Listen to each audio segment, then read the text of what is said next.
que a gente vai conversar hoje. Então, sobre o que vamos falar? Primeiro a gente vai começar falando sobre o texto publicitário e as funções, né?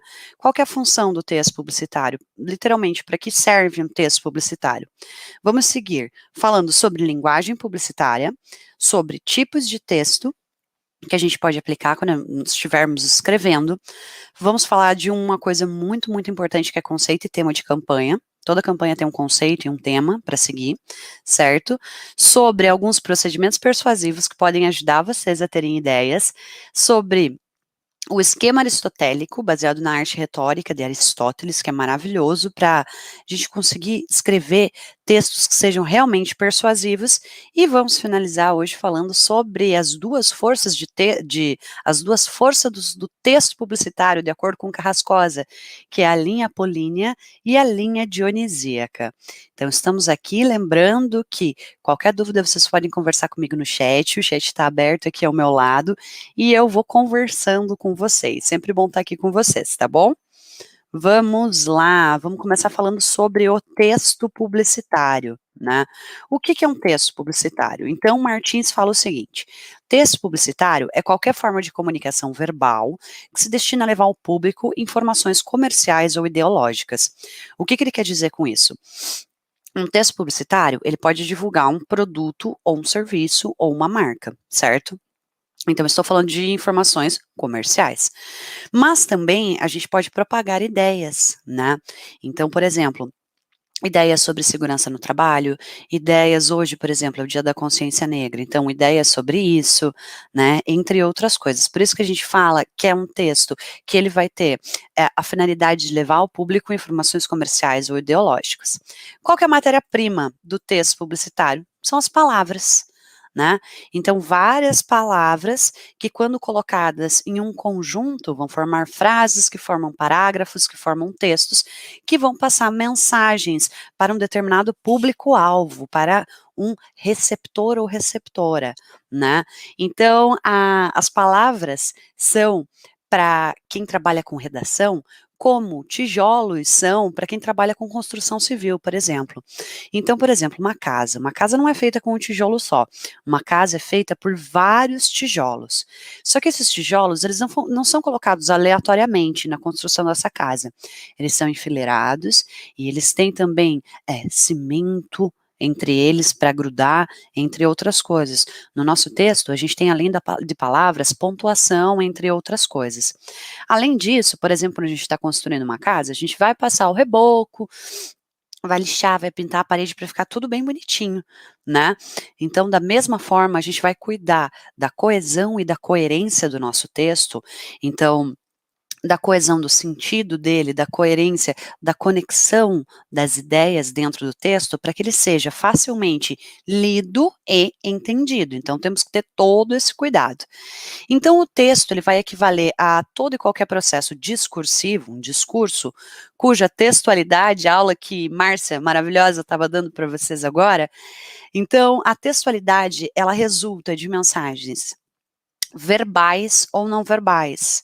Às vezes você pode ver um anúncio publicitário e você vê esse anúncio, ele tem só uma imagem, ele não tem texto nenhum. E você pode pensar, mas será, né, que tem trabalho de uma pessoa que trabalha como redator ou redatora aí? Mas é claro que tem todo um conceito por trás. Não é porque não tem nenhum texto escrito que não tem trabalho de um redator ou redatora. Então tem toda uma concepção de ideia, tem a determinação de um conceito, de um tema para a campanha, entre outras coisas, tá? Então as informações elas podem ser passadas de maneira verbal, através de um texto, ou não verbal, através de imagens, num filme, né, entre outras coisas. Ou eu posso ter ao mesmo tempo uma informação verbal e não verbal. Por exemplo, um anúncio de revista, que tem uma foto ao fundo e o conceito de campanha estampado em letras bonitas, com uma fonte muito maravilhosa. Então, temos isso de texto publicitário. Quais são as funções do texto publicitário? Primeira função, mais óbvia e mais importante, vender. Todo texto publicitário ele tem a função de vender um produto, vender um serviço, vender uma ideia, mas o foco é a venda. Então ele serve para agilizar o consumo. Nesse sentido, ele precisa persuadir enquanto transmite informações. Se eu quero vender, por exemplo, esse celular para vocês, eu vou ter que falar das características desse celular e dizer por que esse celular vai contribuir para a vida de vocês, de qualquer maneira. Então, eu tenho que ter informações sobre o produto, eu tenho que conhecer ele muito, muito bem, para eu conseguir escrever um texto que seja persuasivo o suficiente para que as pessoas botem fé que realmente, nossa, minha vida vai ficar melhor com esse aparelho celular. Então, essa é a base. Então, quando cair na prova, pergunta: qual a função do texto publicitário? Vender, agilizar o consumo, persuadir e transmitir informações. Tranquilo? Então, vocês falavam com a Márcia antes sobre essa situação de comunicação. Ela tinha exatamente esse mesmo esquema falando com vocês, mas ela abordava a textualidade. Aqui a gente vai abordar a textualidade voltada à redação publicitária. Então sabemos que tem alguém que emite uma mensagem, essa mensagem ela é composta por um código, ela é transmitida via um canal e ela é encaminhada a um receptor. E essa marca e essa pessoa, no nosso caso do texto publicitário, elas estão em um determinado contexto, né? Então eu tenho que pensar que eu tenho a finalidade de venda e o contexto ele tem a ver com o momento que a gente vive, tem a ver com as nossas intenções, tem a ver com o nosso público, tem a ver com a nossa marca, né? Onde essas pessoas se encontram. Então, se a gente está falando de um filme publicitário, por exemplo, o emissor vai ser a marca, né? A mensagem é o que o filme vai dizer para as pessoas. O código, no caso do filme, eu tenho elementos verbais e não verbais. Então, eu tenho uma narrativa sendo construída imageticamente através de diálogos, por exemplo. Se é um filme publicitário, o canal utilizado sempre vai ser um meio de comunicação. No caso de um filme publicitário, pode ser a televisão, ou pode ser a internet, ou pode ser um outro lugar, mas normalmente é a TV ou a internet que a gente está lidando, né? Então, a TV é o canal. Se fosse um anúncio impresso de revista, o canal seria a revista, né? A Márcia, por exemplo, usou de exemplo para vocês um panfleto. O panfleto é um canal também, apesar de não ser um meio de comunicação, é conhecido como não-mídia, não-mídia, eu crio o suporte para difusão da comunicação, um panfleto também é um canal. E receptor, quem é receptor ou receptora dessa mensagem? Nosso público-alvo, com quem a gente deseja conversar. E esse público-alvo e a gente está num contexto. Então a gente vai entender quem são essas pessoas, onde elas vivem, o que elas buscam, o que a nossa marca tem a oferecer, e isso tudo fazendo parte do contexto vai nos ajudar a criar textos bacanas e textos que sejam persuasivos o suficiente para deixar as pessoas com vontade de consumir aquele produto, aquele serviço ou de acreditar naquela ideia. Né? Agora eu trouxe um exemplo para vocês, para a gente pensar nessa situação de comunicação considerando a publicidade de maneira geral. Então, vou colocar aqui grande para vocês, que temos um filme muito bacana para vocês verem.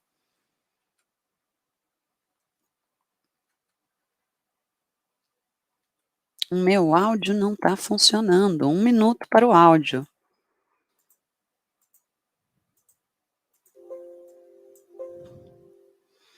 Agora vai dar certo. Mais 2, meu chapa. Vai, é pra já. Valeu, meu chapa.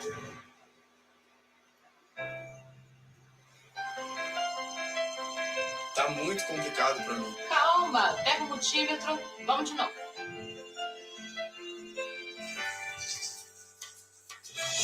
E aí, time? Parabéns, meu engenheiro. Graduação e pós-graduação à distância Uninter, ao seu lado para transformar a sua história.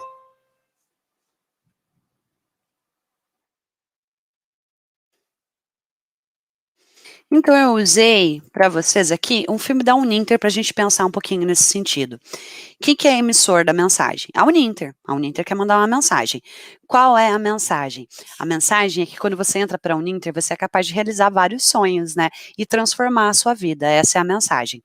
Qual que é o código? A gente tem toda a linguagem audiovisual aplicada numa narrativa que foi desenvolvida para mostrar como a Uninter pode transformar vidas. Qual que é o canal? Esse comercial, ele foi veiculado tanto na TV quanto na internet. Então, o canal pode ser TV ou internet, certo? Quem são os receptores? As pessoas que estão querendo prestar vestibular, fazer um curso superior e estão ali considerando, né, qual faculdade, qual centro universitário seria o melhor? O Uninter, né? Então, tudo isso faz parte do contexto também. Então, pessoas que buscam uma formação, que buscam transformar suas vidas, que estão considerando na escolha várias opções para conseguir estudar, né? São pessoas que querem uma formação. Isso tudo faz parte do contexto. Então, são pessoas que podem estar no Brasil inteiro, porque a Uninter EAD chega em todos os cantos do Brasil, mas essas pessoas também podem fazer, por exemplo, os cursos semipresenciais se morarem aqui em Curitiba, que a gente tem esse tipo de oferta aqui também. Então, a gente conseguiu analisar todos os pontos da situação de comunicação que foi proposta pelo Jacobson, pensando do ponto de vista da publicidade. Então, quando vocês conversavam com a Márcia, ela estava falando mais do ponto de vista da comunicação de maneira geral. E agora a gente pegou esse exemplo para falar especificamente da publicidade, pensando nisso. Vamos dar sequência aqui. Então, se a gente for estudar o texto publicitário, a gente vai perceber que várias coisas mudaram. A publicidade, ela vai se adequando às transformações da sociedade. Nesse sentido, a gente pode separar 3 fases da publicidade brasileira, de acordo com Martins. Então, ele diz bem assim, que a primeira fase era conhecida como os reclames. Qual que era a ideia? Eram os primeiros textos publicitários, lá em 1800 e bolinha, quando surgiram os primeiros meios, né? Então, a gente tinha textos curtos, informativos, sem ilustrações, e eram muito semelhantes ao que a gente vê hoje nos classificados, né? Daí a gente entra numa segunda fase, que é chamada de os intelectuais. Qual que é a diferença para a primeira fase? A gente tem a participação de artistas e poetas, os textos, eles começam a ficar um pouco mais longos, né, embora muito voltados ainda à informação. A gente tem uso de figuras de linguagem, de recursos expressivos como a rima, por exemplo, entre outras coisas. Então tudo isso dá uma outra cara para o texto publicitário. E por fim, a gente tem os profissionais, que é quando a gente tem as primeiras escolas de propaganda, né? No Brasil, acontece o quê? Uma qualificação profissional, os textos se alongam ainda mais, e a gente vê muita criatividade sendo colocada em jogo a partir disso. Então, persuadir, né, virou um trabalho criativo para conseguir chamar a atenção dessas pessoas. Eu trouxe alguns exemplos aqui para vocês verem. Então, eu trouxe esse primeiro exemplo, que é do jornal A Província de São Paulo, e ele foi veiculado em 1877. Tá? E ele diz o seguinte: Negrinha, compra-se uma de 12 anos para fora. Informe-se com Francisco Guedes, Rua da Imperatriz. Então, é um anúncio bastante chocante para a gente analisar, principalmente hoje no Dia da Consciência Negra, né? Para a gente pensar o que foi esse período de escravidão no Brasil, como o racismo ainda é uma coisa presente, infelizmente, na nossa sociedade, e que a gente tem que buscar que a sociedade seja cada vez mais justa para as pessoas, indiferente da sua raça, da sua etnia, entre outras coisas. Então, vamos pensar nisso. Pensando no texto mesmo desse anúncio, sendo um anúncio de 1877, da fase dos reclames, a gente tem o quê? A gente tem um texto curto e objetivo, né? Nada mais. O foco dele é a informação, é transmitir uma informação. Vamos para o texto da fase dos intelectuais, e a gente já percebe uma mudança aqui. Então, eu tenho ali o Amazon Fresh, e eu já tenho no título do anúncio o hábito que faz o hálito. Então, eu tenho o emprego não só da rima, mas de outras figuras de linguagem aqui. E o texto todo, ele vai além da informação. Então, vamos ler. Alazon, o novo dentifrico com sabor fresco e saudável da hortelã, que oferece uma proteção especial contra a cárie. Alazon Spray Oral, para um hálito fresco a todas as horas, como se tivesse acabado de lavar os dentes. Alazon, dentrífico e spray oral, o melhor hálito contra o melhor hábito contra o mau hálito. Então, a gente já percebe várias diferenças com relação à primeira fase. Eu tenho emprego de figuras de linguagem, ele é um texto que ele vai além da informação, ele é mais persuasivo, ele tem bons argumentos, mas ele vai além, ele é até considerado mais criativo. O segundo anúncio que a gente tem aqui é da Odol. Eu peguei 2 anúncios de produtos voltados à higiene bucal. Desculpa, gente. Então, a gente tem ali quase um poema, olha só. Dentes que enfeitam o riso, com brilhos claros de sol. Pouco para isso é preciso, a pasta e o líquido Odol. Então a gente já tem toda a rima, a gente tem um texto versado, né, que ele se torna mais persuasivo, mas as coisas continuam se transformando e a gente vai para a época dos intelectuais, não, desculpa, dos profissionais. E daí aqui eu tenho 2 anúncios para mostrar para vocês. O primeiro é da Black Red, que era um esmalte, né, e o título era o seguinte: deixe suas rivais em blackout com Black Red. Então, à época desse anúncio, estavam acontecendo vários apagões em várias cidades do Brasil, por isso o uso do blackout para falar de um esmalte que chamava Black Red. E ao lado tem a maionese gourmet, né? Quando é um prazer receber. Então eu já tenho ali todo um conceito colocado num anúncio. Eu tenho uma mulher com bigode pontudo que remete a pintores, né? Ela tá com um chapéu de chefe, ela tá fazendo alguma coisa que deve ser uma lagosta, não sei como é o nome desse fruto do mar aí, né, que está lindíssima, ela tá ali como se ela fosse uma artista, só que além de ser uma artista, é um prazer receber. Usou a maionese gourmet ali, olha a obra de arte que ela criou, não é um simples prato, né? Então a gente já vê a presença da criatividade aqui de maneira bem incisiva. São textos muito mais criativos que das fases anteriores. E vamos falar também dos tipos de texto. A gente pode ter diferentes tipos de texto, tá? A gente pode ter um texto informativo. Ele é objetivo no relato de fatos, de notícias, de dados. Então, ele leva o leitor a tirar algumas conclusões, a fazer escolha a partir dos dados apresentados. Sua função primordial vai ser foco na informação. Mas eu posso ter um texto narrativo. Um texto narrativo é o quê? Um texto que conta uma história, né? E a gente está muito acostumado na nossa cultura a aprender através de histórias. Então, usar uma narrativa, né, construir um texto narrativo pode ser muito bacana para conseguir persuadir as pessoas. Mas também podemos ter textos testemunhais, que é quando eu tenho alguém dando um testemunho. E essa pessoa pode ser líder ou pode ser alguém que as pessoas têm um desejo de imitação. Sobre desejo de imitação, pode ser, por exemplo, uma pessoa que trabalha como influencer, né, na área. A gente vê agora vários influencers fazendo comercial. A Manu Gavassi, por exemplo, acabou de lançar uma linha em conjunto com o Boticário. Então, as pessoas desejam imitá-la, né? E é um tipo de testemunho. Agora, quando a gente está falando de líder, é quando eu tenho, por exemplo, o dentista falando de um determinado creme dental. Então, é um líder, né? Também, né? Dando o seu depoimento. Além desses tipos, eu posso ter um texto humorístico, que é voltado para o humor, que é muito utilizado na publicidade brasileira, mas que também é uma linha que ela é como que eu posso dizer? Ela é perigosa, porque nem sempre o humor faz sentido para todo mundo. Então, o que eu acho engraçado, pode ser que você não ache.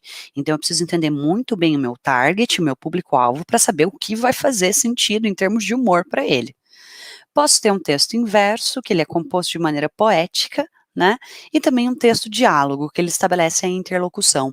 Existia uma campanha muito bacana, que era em mídia extensiva, em outdoors, que falava sobre o ato de beber e dirigir. Eu lembro que o título dele era bem assim: bebeu e dirigiu? Desculpa a intimidade, mas a viúva é bonita? Né? Fazendo menção assim, ele estava interrogando quem lia, questionava quem lia o outdoor, né? Falando realmente, tipo assim, se você beber, não dirija, senão, né, sua mulher vai ficar sozinha, entre outras coisas. Machista, sim, né, mas acontece. Vamos lá, linguagem publicitária. O que é a linguagem publicitária? Existe uma linguagem publicitária? Como isso funciona? Né? Então, qual que é a ideia? A linguagem publicitária, ela usa recursos estilísticos e argumentativos da nossa linguagem cotidiana, ela própria voltada para informar e manipular. Se a gente for parar para pensar, falar é argumentar, é tentar impor. E Martins tem uma citação muito bacana que fala o seguinte: na verdade, não há uma língua própria da publicidade, e sim determinadas habilidades e técnicas linguísticas em uso nos anúncios e nos textos da propaganda rotulado de linguagem publicitária. Trata-se de um registro ou variação da língua que, como modalidade técnica, tem certo grau de formalidade e de adequação à mensagem a ser expressa. Nesse sentido, não há uma língua, né? A gente faz uso da língua portuguesa, mas a gente tem certos recursos voltados à persuasão que fazem parte do estilo do texto que são empregados para tentar persuadir as pessoas. Então, a linguagem publicitária ela usa muito a projeção e a identificação para se adequar ao público para o qual se destina e sempre vai convidar o receptor ou receptora a descobrir o sentido real da mensagem a todo momento. A linguagem publicitária, ela também tem grande importância social, porque ela contribui para a formação de determinadas opiniões, né? Mas claro, esse poder de ajudar a formar opiniões, ele se amplia com relação à maneira como a gente usa a linguagem, a maneira como a gente escreve. Então precisamos prestar atenção nisso, né? Escrever bem é só um dos passos para a gente pensar em termos de texto publicitário, mas todo texto tem que ser ancorado em uma ideia muito forte, que faça sentido para o nosso target, para o nosso público-alvo e que tenha apelo com essas pessoas, que essas pessoas entendam e achem a ideia bacana e sintam vontade de consumir o produto ou serviço que a gente está ofertando.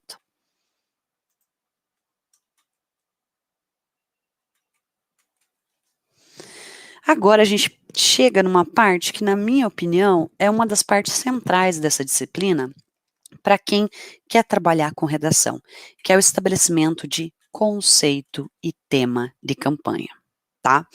Toda campanha, ela vai partir de um conceito e de um tema. Esse conceito e esse tema, eles vão estar presentes em todas as peças da campanha. Eles podem ser trabalhados em níveis textuais ou não textuais, então verbais ou não verbais, na narrativa, nas imagens, entre outras coisas. Então, o que é um conceito de campanha? O conceito, ele é o ângulo do assunto. Ele é o ponto de acesso à argumentação, à abordagem. Então, vai ser o carro-chefe da criação e, literalmente, é aquilo que eu pretendo dizer. Então, o conceito é o que você quer dizer para esse público nesse momento, né?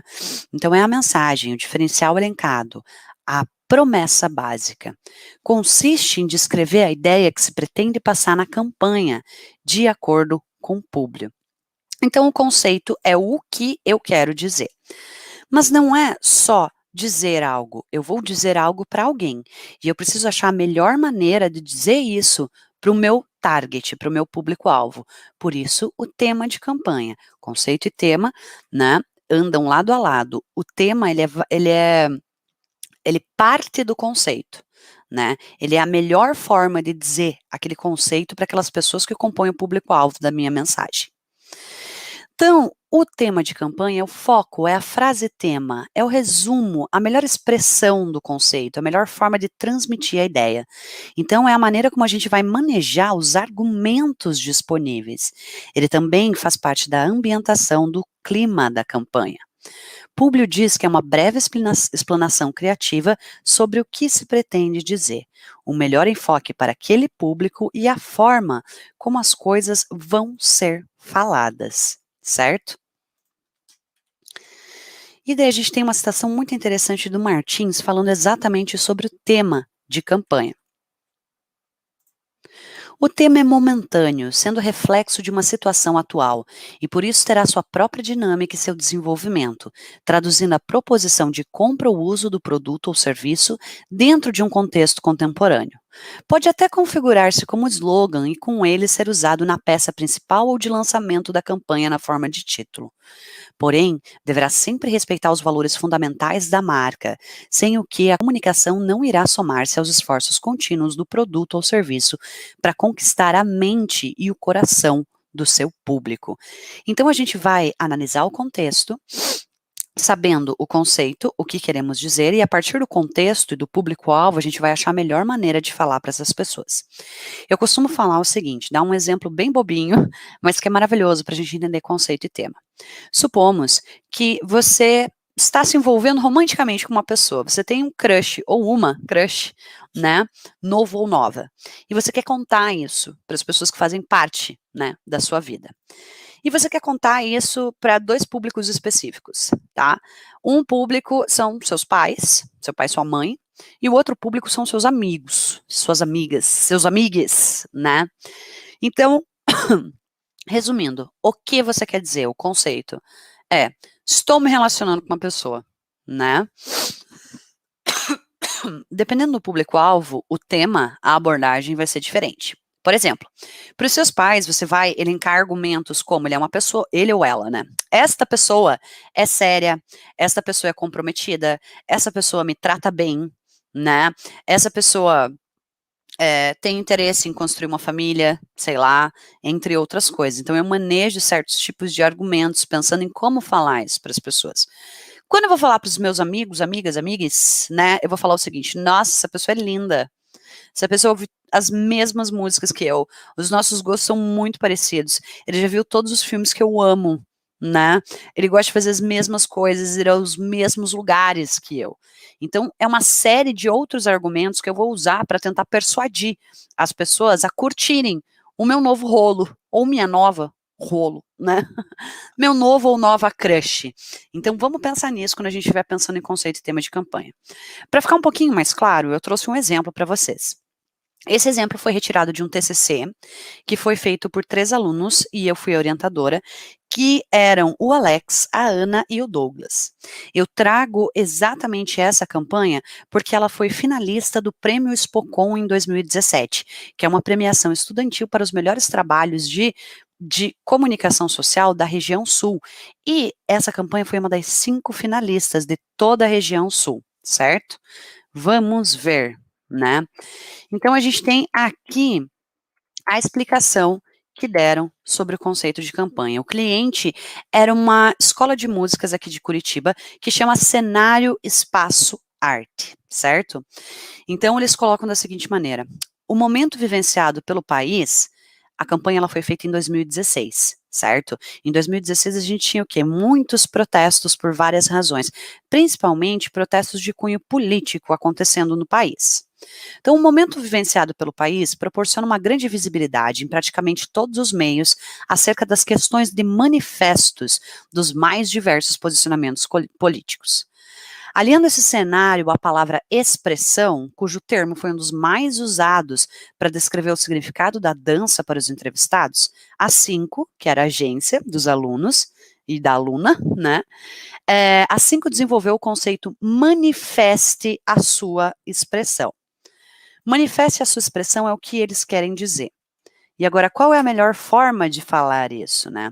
O tema da campanha ressalta a sensação de liberdade que a dança pode proporcionar, associada à ideia de expressão. Justifica-se o uso dessa característica, pois foi uma das palavras mais mencionadas na pesquisa para descrever o significado da dança para o aluno. Logo, considerou-se um excelente atrativo com apelo emotivo para as peças. Então, o tema era Liberte seus passos. A partir de algo que estava acontecendo na sociedade à época, ou seja, a partir do contexto, eles desenvolveram o conceito e o tema de campanha.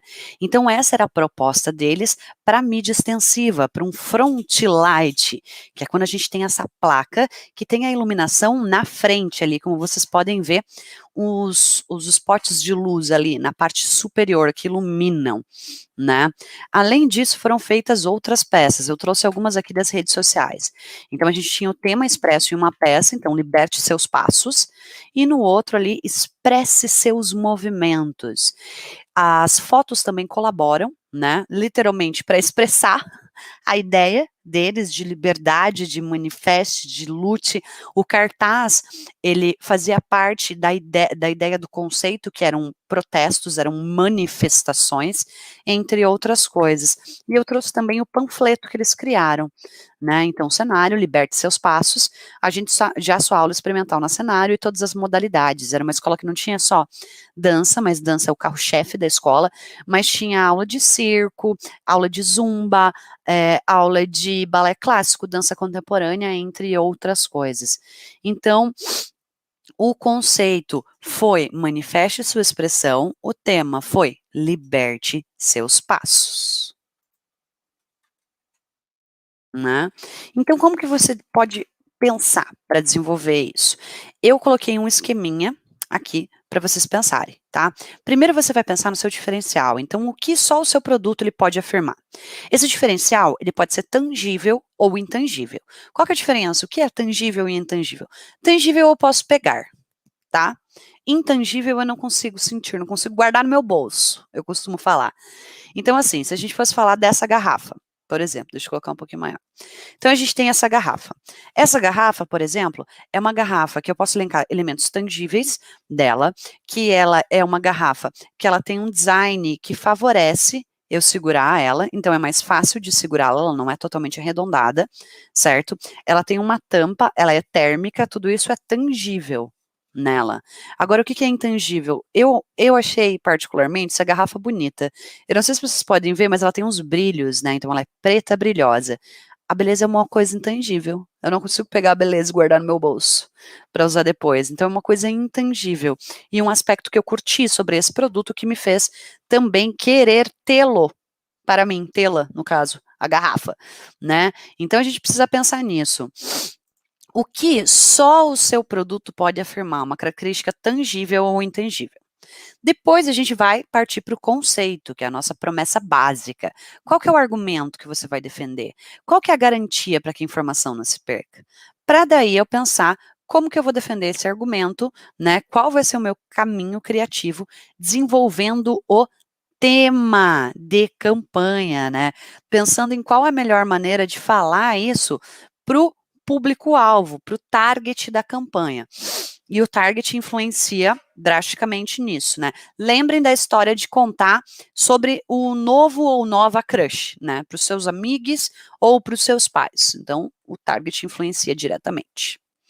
Só que além de estabelecer um conceito e tema, eu posso trabalhar com alguns procedimentos persuasivos, que são basicamente como se fossem fórmulas que ajudam a gente a pensar em termos de campanha. Então, eu posso, por exemplo, usar um estereótipo. O que é um estereótipo?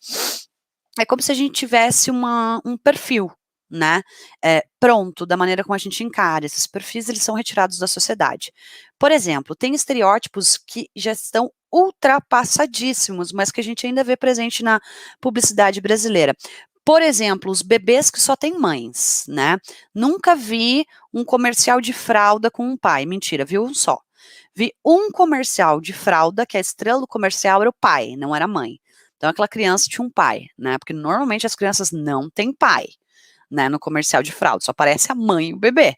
Por quê? Não sei. Pai não troca fralda? Claro que troca, vamos pensar nisso. Outro estereótipo desgraçado, né? A dona de casa, né? É sempre uma mulher, né? Nunca tem um homem limpando a casa. Produto de limpeza para homem não existe, né? Só existe para mulher. Se a gente for parar para pensar nisso, né? Então, assim, isso são estereótipos. Então, eu ter a figura da mulher limpando a casa num comercial de produto de limpeza. Precisamos pensar nisso, como eu falei. Existem estereótipos que já estão ultrapassados, foram esses dois exemplos. Mas o que eu posso ter também são estereótipos de pessoas jovens e descoladas, né? Para falar de um produto que seja jovem e descolado, né? Deixa eu pensar em um produto, sei lá. Ou se não, pensando em pessoas praticando atividades esportivas para falar de Gatorade. Então, eu tenho o estereótipo do esportista, né? Segundo procedimento persuasivo que é bom também. Criação de inimigos.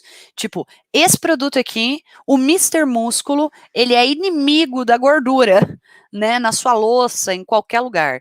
Então, assim, se você quer acabar com a gordura, você use o Mr. Músculo. Temos também problema e solução. Então, você pode apresentar, por exemplo, alguém que está mexendo num computador e o computador está muito, muito lento. E daí vem aquela fala, nossa, tá difícil trabalhar? Vou aproveitar a Black Friday para comprar um computador novo, para você conseguir fazer as coisas com a rapidez que você merece. O problema, computador lento. A solução, comprar outro computador aproveitando a Black Friday, tá? Podemos fazer comparação. Podemos comparar um produto com outro ou comparar como era a sua vida sem o produto e como vai ficar a sua vida com o produto. Podemos também fazer uma analogia, né, representando. Então, às vezes a gente tem em comerciais de amaciante, por exemplo, as pessoas envoltas, assim, né, sentindo a maciez, como se estivessem em nuvens. Então, tem a pessoa andando em meio a nuvens. É assim que você vai se sentir se você usar o amaciante. Ou o Downy tem muito dessa, não de nuvem, de flores, porque o argumento deles é que conforme você vai se mexendo, né, o perfume fica na roupa e com o seu movimento ele vai saindo. Daí você vê o que nos comerciais? A pessoa cercada de flores, fazendo uma analogia de que ela vai ficar sentindo o perfume daquele amaciante. E a gente também pode usar um símbolo visual. Por exemplo, a Coca-Cola sempre usa os ursos polares, é um símbolo visual da Coca-Cola na época de Natal, que está chegando aí, né? 2020 está acabando.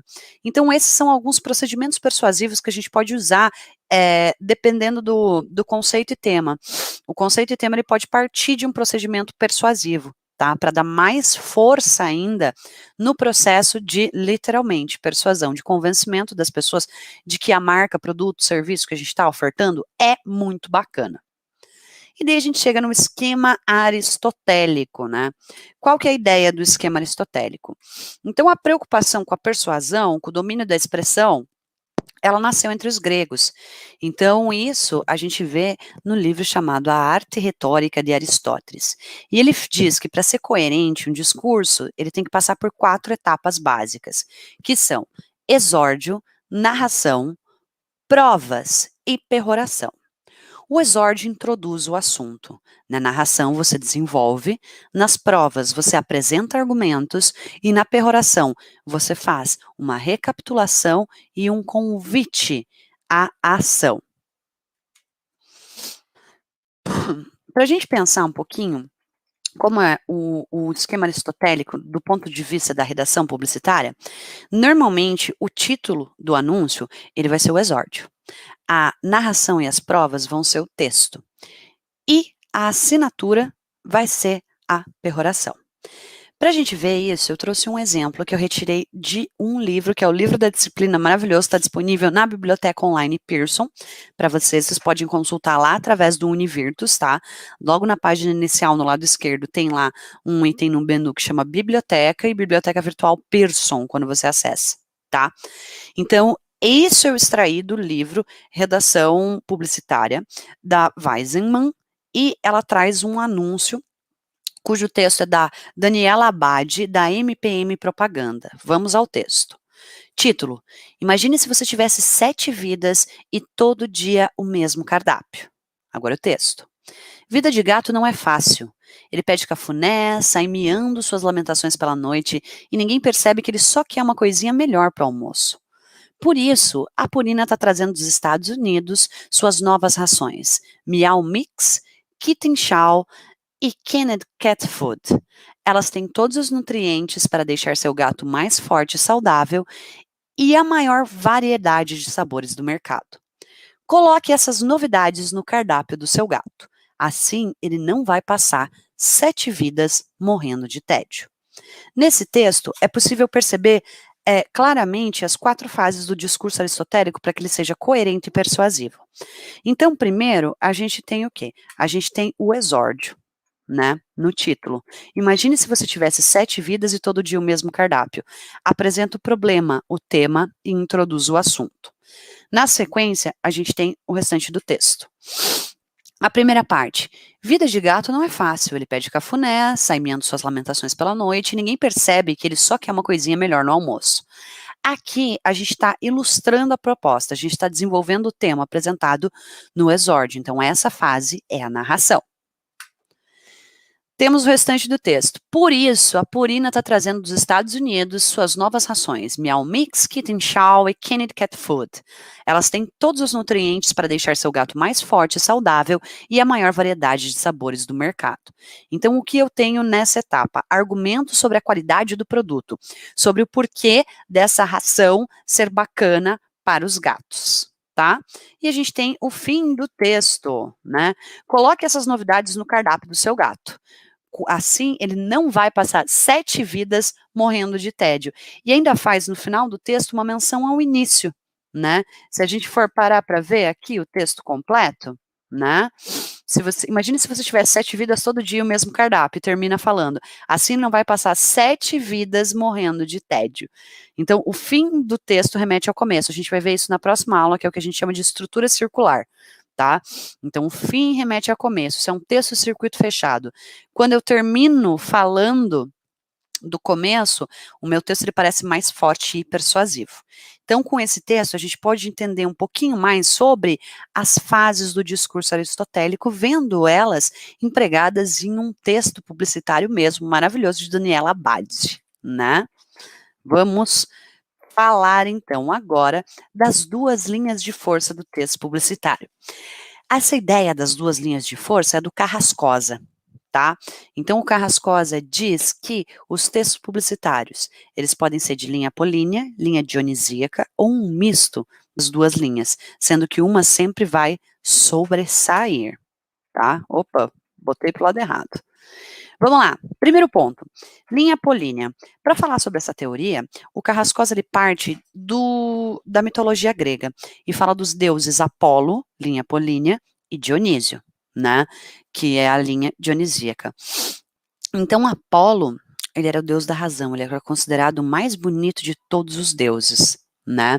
Então, pensando nas características de Apolo na mitologia, ele diz que o texto apolíneo ele vai ser extremamente racional, certo? Ele vai ter argumentos claros e precisos, ele vai dar ênfase à parte de provas, considerando as fases do discurso aristotélico. Ele é um texto afirmativo visando evitar questionamentos das pessoas que o recebem. O objetivo é convencer o leitor a tomar uma decisão futura por meio da razão. Então, ele é um texto totalmente racional voltado à razão. É muito diferente do texto dionisíaco, baseado, né, na ideia do deus Dionísio, que era o deus das festas, o deus das orgias. Ele era conhecido como o mais humano de todos os deuses. Então, a linha dionisíaca, pensando com base no deus Dionísio, a gente seduz o leitor pela emoção ou pelo humor. Ele é mais sugestivo, mais sutil e busca influenciar as pessoas contando histórias. Isso permite que o texto ele se aproxime do leitor, que as pessoas tenham identificação com aquilo e eu consigo relacionar a marca com histórias, tá? Então, o texto de linha apolínea ele é mais voltado à razão e o texto de linha dionisíaca ele é mais voltado à emoção, né? Então, uma coisa é eu escrever um texto racional, voltado à razão. Então, 1 mais 1 igual a 2. Esse produto custa tanto, está disponível aqui. Outra coisa é eu trabalhar um texto focado na emoção. Se você quer ter um café da manhã maravilhoso como esse, compre tal margarina, como a gente sempre vê. Isso é um exemplo de estereótipo também que a gente estava falando antes. Eu não dei nenhum estereótipo, abre aspas, positivo, né? Eu só falei que a gente já está cansado de ver. O estereótipo da família margarina, né? Família branca, classe média alta, né? Também, clichê, mas enfim, mais um estereótipo. Mas vamos lá, vamos ver de novo o filme da Uninter. Opa, de novo sem som, 1 minuto para ajustar o som.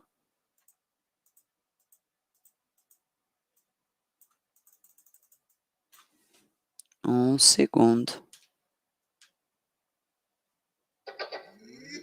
Tava sem a caixinha ligada, daí fica difícil ter som, né, gente? Vamos lá. Mais 2, meu chapa. Opa, é pra já. Valeu, meu chapa.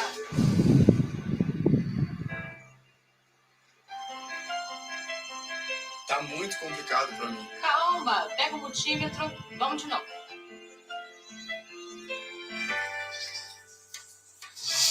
E aí, time? Parabéns, meu engenheiro.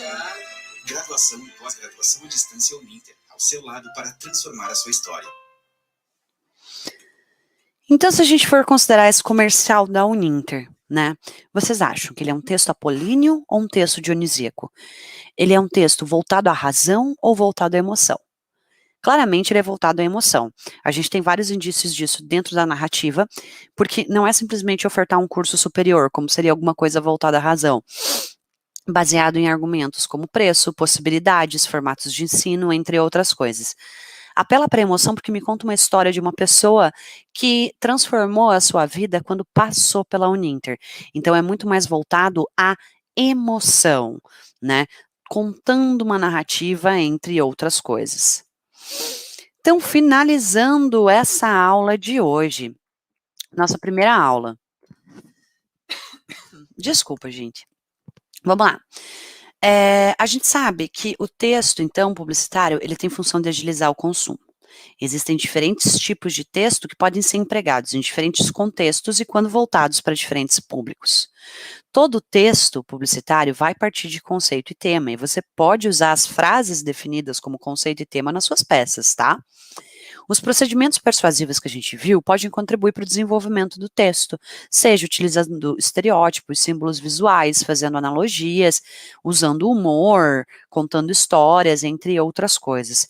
E a gente pode adotar uma linha racional, emocional ou um misto das duas linhas para conseguir persuadir as pessoas sobre um produto, sobre um serviço, sobre uma marca. Essa foi a nossa primeira aula de redação publicitária. Eu espero que vocês tenham gostado. Foi um prazer estar aqui com vocês hoje à noite. A gente se vê, se eu não me engano, no dia 11 de dezembro novamente, às 21 horas, né? E eu aguardo vocês para a gente conversar mais um pouquinho sobre as rotas 4, 5 e 6. Tranquilo? Eu desejo para todos vocês um ótimo fim de semana, uma boa noite e sempre bons estudos, tá? Um beijo, tchau!